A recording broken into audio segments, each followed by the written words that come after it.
It's patch day for City Skylines 2, and the final standalone update just dropped. It's bigger than expected, so let's take a look. They start by fixing a bunch of crash to desktop functions, like what was happening when you selected Move In on a household, when you modified roads where a pedestrian path was connected, or after modifying roads with a certain citizen group statistic. So the game should crash to desktop less, thank goodness. Moving through more specifically into the gameplay, they've fixed issues like the velocity map not loading properly after pausing the game, the resource availability system, which had some wrong data when loading, and some industrial material tax fixes, which could randomly start changing money in the opposite way than it was set.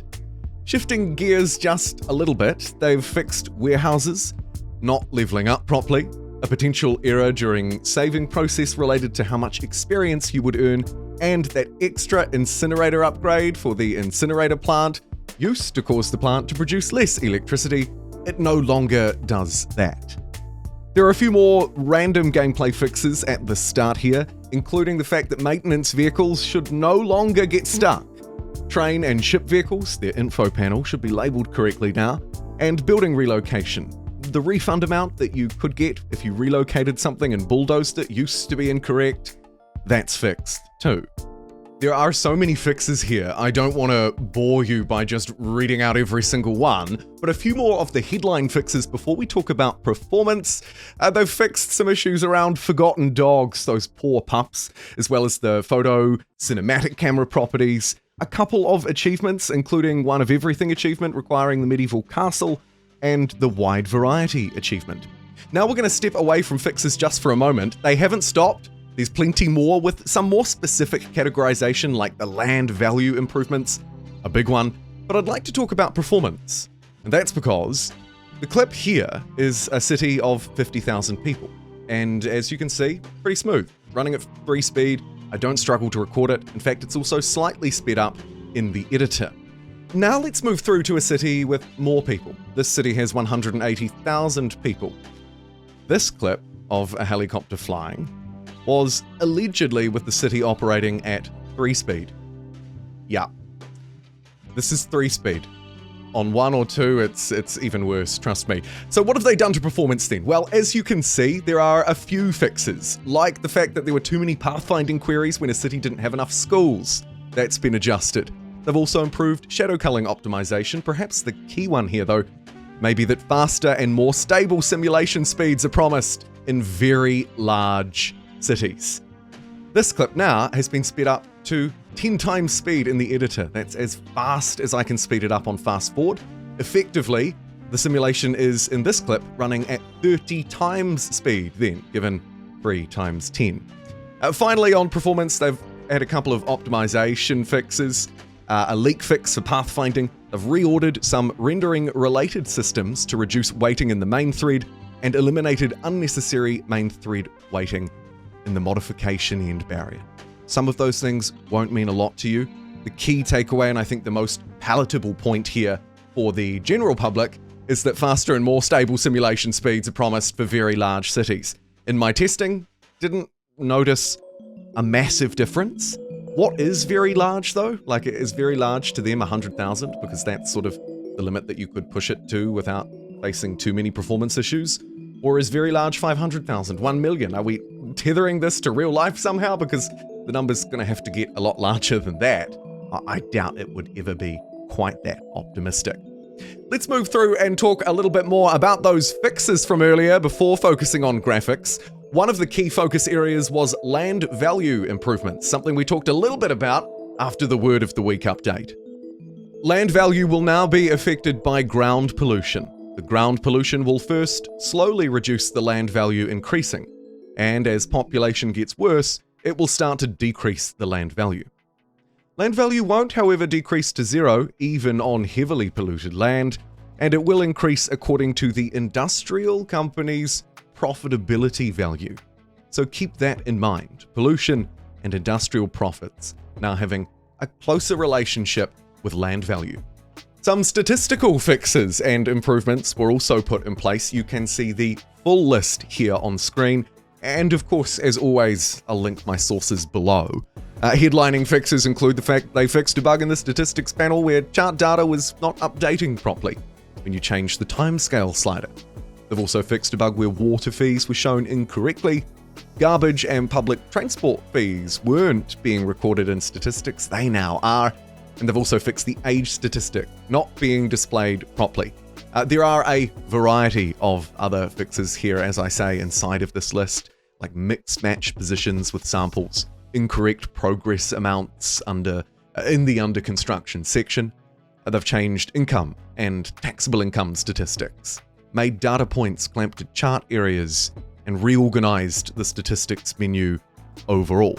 Many changes here to how data is displayed inside of City Skylines 2.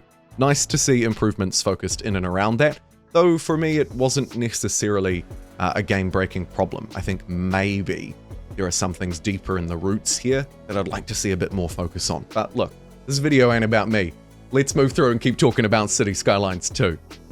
Graphics, separate from performance, the actual graphics, were also a focus of the patch updates today.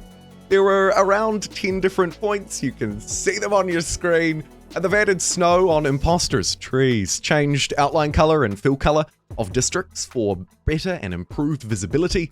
They've also changed the color of mailbox and bus stop markers, those were particularly annoying. They've changed the bus stop, bus line, and route tool icon colors to correspond with those new changes, and adjusted the district area colors for better visibility inside of a bright, snowy map.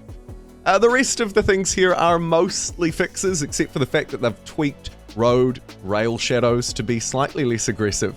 The fixes include bus shelter icon colors and default color lines, visibility distance calculation bug, generally affecting power cable shadows. I noticed that one. They've fixed the texture of the nuclear power plant's concrete floor, terraforming, propping, pedestrian access for many assets, and floating props in and around that not-so-technical university. And finally, just to make sure we've covered all of our bases, there were a few more gameplay fixes mentioned at the start of the notes. They have improved parking space searching, so maybe people won't search timeless endlessly, or they might park somewhere a little bit more rational, I'm not sure. They've also adjusted teens and children's spawn rates to balance the lack of teenage kids in education, and adjusted the enter probability to allow more teens to enter high school. Cargo station pathfinding updates have also been included, of course, to reduce traffic jams and broader fixes around that cargo traffic that we talked about earlier. Nice to see. More increases and changes around achievements. In this case, it's actually just a little bit of TLC. And finally here, to round out the list, 3 more points. They've added more user-friendly messages when account linking functions fail due to network errors, new translations, and support for overriding the switch user action hint for platforms that don't support switching users, like the platform that you can play City Skylines on, Steam and Epic. Of course, Game Pass also an option. And that concludes the patch, and a reminder that this will be the last standalone patch for City Skylines 2.